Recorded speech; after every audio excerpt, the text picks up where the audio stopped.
Veteran Salute, sponsored by Devon James Injury Lawyers.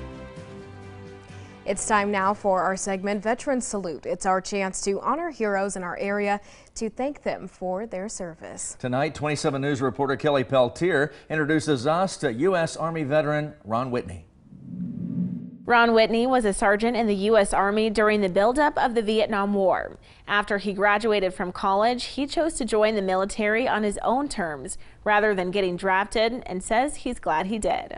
U.S. Army veteran Ron Whitney graduated from Emporia State in 1968. He thought his degree would defer him from serving during Vietnam. And I figured, well, after 4 years, then probably the Vietnam War would be over with by then. But of course, Vietnam would rage on for almost another decade. His father-in-law was actually on the draft board all those years ago. At that point, he knew becoming a soldier was inevitable. So he went into the service, making the best of it. The minute we hit the floor in basic training, they said, you're going to Vietnam eventually sometime, and they were right.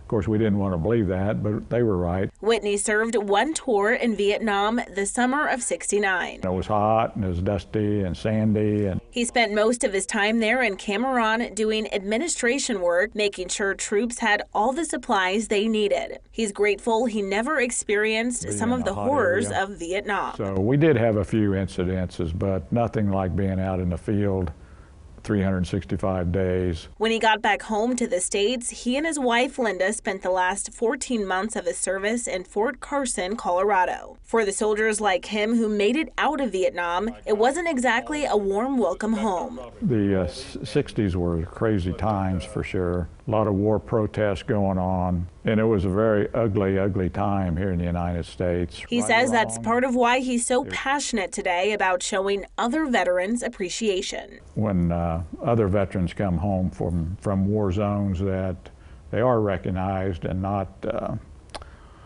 looked upon as a lower class person. Today, Ron is very passionate about helping other veterans receive the services they deserve.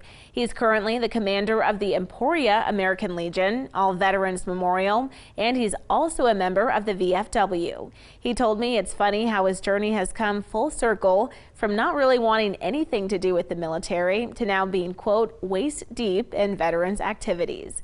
Working for you, Kelly Peltier, 27 News. We highlight veterans in our community every week, just like Ron. If you'd like to nominate someone for our Veteran Salute segment, all you've got to do is go to KSNT.com, click on this story for information on exactly how to do just that. Now, every week we do this, each veteran receives a surprise, so take a look. The Devon James Injury Lawyers here with our Veteran of the Week, and that's Sergeant Ron Whitney, who served our country during Vietnam and is also the commander of the American Legion. On behalf of all of Kansas, thank you so much for your service. We're excited to present you with a check for $500. I'd like to thank Devon James for supporting our military veterans, and I'd like to use this gift to support the veterans activities in Emporia, Kansas, home of the founding city of Veterans Day. Fabulous. Veteran Salute, sponsored by Devon James Injury Lawyers.